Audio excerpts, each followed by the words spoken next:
আসসালামু আলাইকুম এভরিওয়ান, ভালোবাসা আছে গল্পের 13 নম্বর পার্ট নিয়ে চলে আসলাম। তো বেশি কথা না কইয়া চলুন গল্প শুরু করা যাক। পিয়াস শুধু মুস্কি হাসি দেয়। সেই মেসেজে কি বলেছিল জানা নেই, তবে নিশ্চয়ই এমন কিছু ছিল যা পিয়াসকে আনন্দিত করেছে। পিয়ার বাসায় কলিং বেল বেজে ওঠে। বাসায় তখন নৌশন বেগম নেই, তিনি একটু সামনের বাসায় গিয়েছেন। ইমন তাকে দেওয়ার রুমে বসে আছে। ইরানও এতক্ষণ ভাইয়ের কাছে ছিল, মাত্র একটু পানি খাওয়ার জন্য ড্রয়িং রুমে এসেছে। সে শুনছে আঙ্কেল মানে পিয়ার বাবা নাকি এমন সময় আসে, তাই সে ভাবে আঙ্কেল বোধ হয়ে এসেছে। পিয়া তুবাকে না আসতে দেখে সে নিজে এগিয়ে যায় দরজা খোলার জন্য, তবে দরজা খোলা মাত্রই তার মুখ হা হয়ে যায়, চোখে মুখে বিষণ্ণ প্রকাশ পায়। সাথে সাথেই মৃদু চিৎকার দিয়ে বলে ওঠে, আপনি এই বাসায়?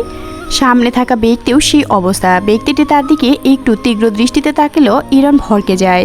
এমন সময় সেখানে পিয়ার প্রবেশ ঘটে। সে কলিং বেল শুনে আগে ওড়না খুঁজছিল, এতক্ষণ লাগিয়ে ওড়না খুঁজে পেয়ে তারপর এসেছে।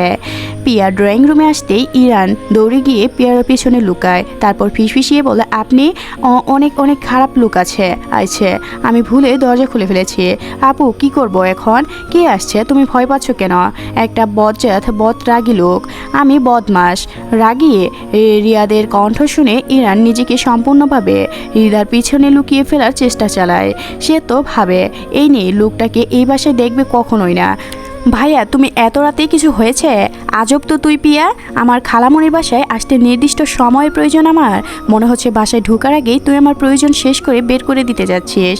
উফ রিয়াদ ভাই, তুমি না বেশি বেশি করো। আমি তো জিজ্ঞাসা করলাম কোনো সমস্যা হলো নাকি? আসো বাসায়। না হলে এত ঠেকা পড়ে নাই তোদের আজাইরা প্যাচাল শুনতে। আম্মু বাসায় তালা দিয়ে কোনো আত্মীয়র বাসায় চলে গিয়েছে, আমিও চাবি আনতে ভুলে গিয়েছি। খালামণি কোথায়? সামনের বাসায় গিয়েছে। বসো তুমি, আমি পানি আনতেছি।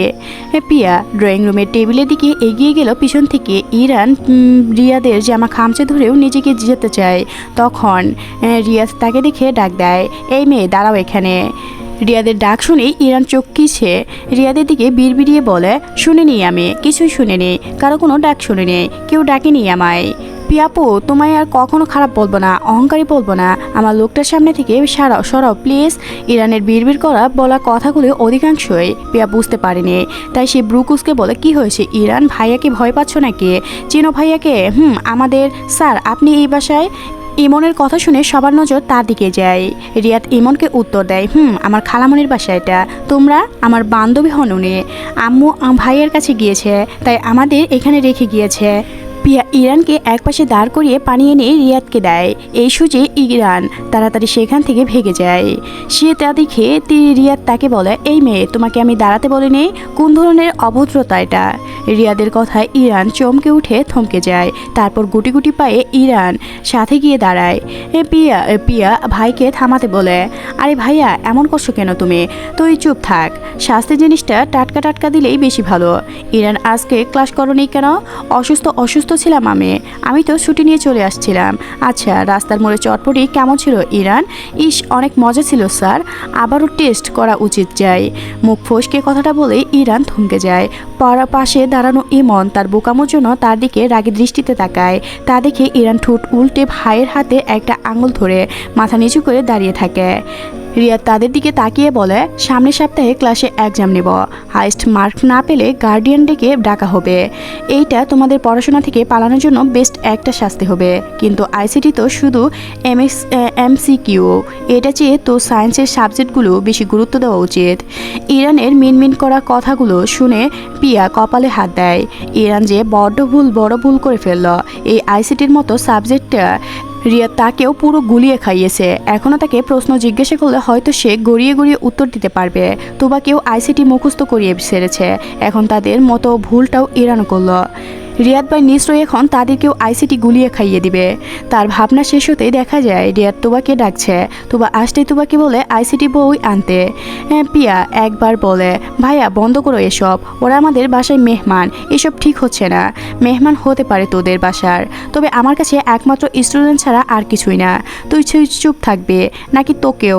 না, আমি এমনি পড়াশোনা শেষ নেই, আর আমার দরকার নেই। তোমার কাজ তুমি করো, আমি আমার কাজে যাই। রিয়াদ ইসলাম পিয়ার খালাতো ভাই। ভাই, পিয়ার মায়ের চাচাতো বোনের ছেলে।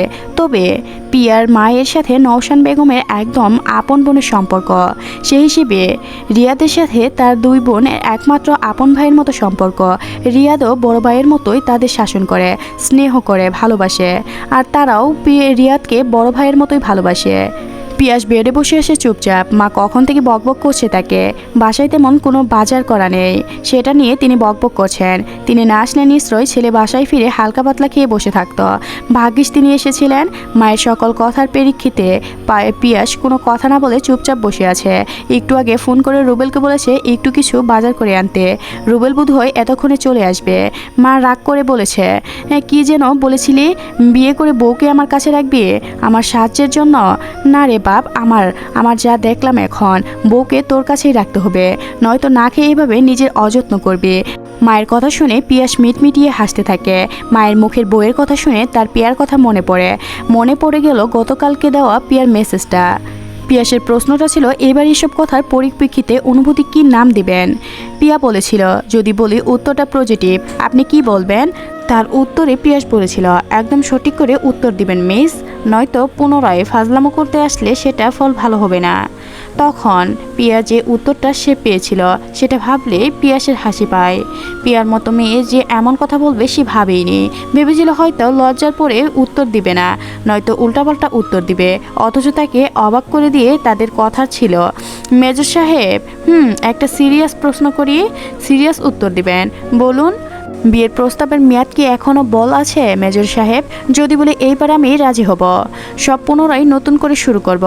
যদি বলি আমি আপনার প্রস্তাব দেওয়া এবার আমি সাধ্যে গ্রহণ করতে চাই, আমাকে কি আপনার পাশে দাঁড়ানোর সুযোগটা দেওয়া যাবে মেজর সাহেব? মেসেজটার প্রতিপক্ষে পিয়াস কোনো উত্তর দেয়নি এখনও। সে দেখতে চাই পিয়া কতটা অপেক্ষা করতে পারে। পিয়ার ধৈর্যের পরীক্ষা নিতে চাই সে। পারে না পিয়া এক আকাশ পরিমাণ আকাশকে সে বাস্তবে রূপায়ণ করতে। আমার বড় ভাইয়ের পিছনে মেয়েদের পুরো একটা লাইন পড়ে আছে জানো ভাইয়া, একটু ইশারা দিলে সবাই ঝাঁপিয়ে পড়বে। শুধু ভাইয়া এসবে মাথা ঘামায় না। বলো কি ইরান, সত্যি? তবে তোমার ভাইয়া বিয়ে করে না কেন? করবে তো জানো, আমার একটা কাজিন আছে, নাম ফারিয়া, অনেক ভালো মেয়ে, সাথে সুন্দরীও। ফারিয়া আপু তো ভাইয়াকে ভালোবাসে। ভাইয়া এবার রাজি হলে ওদের বিয়ে দিয়ে দেব। ইরানের কথা শুনে পিয়া অবাক হয়। পিয়াসের অন্য কারোর সাথেও বিয়ে ঠিক হয়ে গিয়েছে, তার জন্যই কি তাদের দেওয়া মেসেজের রিপ্লাই দেয় না? পিয়ার মন খারাপ হয়ে যায়। এদিকে ইরা পিয়ার মন খারাপ দেখে মনে মনে খুশি হয়। একজনের মনে আগুন ধরিয়ে সে ইমনের কাছে যায়। ইমন তখন একা রুমে বসেছিল। ইরান ভাইয়ের কাছে বসে বলে, ভাই আগুন ধরিয়ে দিয়ে এসেছি রে। কি আগুন, কোথায়? পিয়া মেয়েটা মানে জানিস, ফারিয়া শয়তানটার নামে কতগুলো ভালো কথা বলে আসলাম। বলেছি ভাইয়ের সাথে ওই শাকচুন্নির বিয়ে হবে। হায় আল্লাহ, এসব কি বলেছিস তুই? আম্মু জানলে তোর খবর আছে। দূর, কিসের খবর হবে রে? এমনিতেও তো এই বিয়ে ভেঙে গিয়েছে। এইটা এত ভাবিস না তুই, কিছুই হবে না। হঠাৎ নাকে সিগারেটের গন্ধ পেয়ে ইরান ইমনের বাহুতে এক থাপ্পড় মারে। তারপর নাক চেপে ধরে বলে, বেয়াদব সিগারেট খাচ্ছিস তুই? অতএব হয়েছে তোর, ভাইয়াকে তুই বলিস বেয়াদব? দ্বারা তখন বারিন্দা থেকে রিয়াদ রুমে প্রবেশ করে। তাকে দেখেই ইরান অবাক হয়ে তাকায়। রিয়াদ প্যানের পকেট থেকে হাত দিয়ে মুখে সেন্টারপুর চিবাতে চিবাতে তার দিকে তাকিয়ে বলে, এত রাতে এই রুমে কি? আপনাকে বলবো কেন, আমি আমার ভাইয়ের কাছে এসেছি। ভাইয়ের সাথে কথা শেষ, বিদায় হো এখন। এটা কি আপনার রুম? আপনি বের করে দিচ্ছেন কেন আমায়? তুমি হয়তো ভুলে যাচ্ছ তুমি কার সাথে কথা বলছ। আমি আঙ্কেলকে বলে দিব আপনি আমার সাথে খারাপ ব্যবহার করেছেন, আর আপনি যে স্টুডেন্টের সামনে সিগারেট খাচ্ছেন। ইমন তাড়াতাড়ি করে বোনকে থামানোর চেষ্টা করে।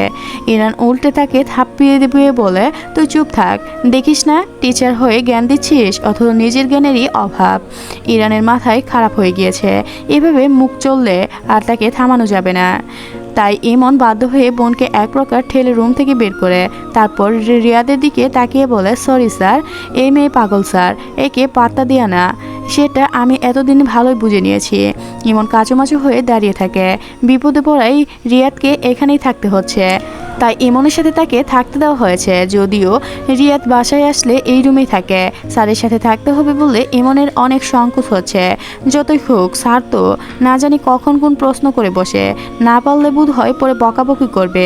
এভাবে ঘুরতে এসে যদি বকা খেতে হয় সেটা কিন্তু ভালো লাগে না। তার উত্তর ইরন এসে স্যারকে খুঁচিয়ে গেল। এখন যা যাবে সব তো সেই ইমনের উপর দিয়ে যাবে।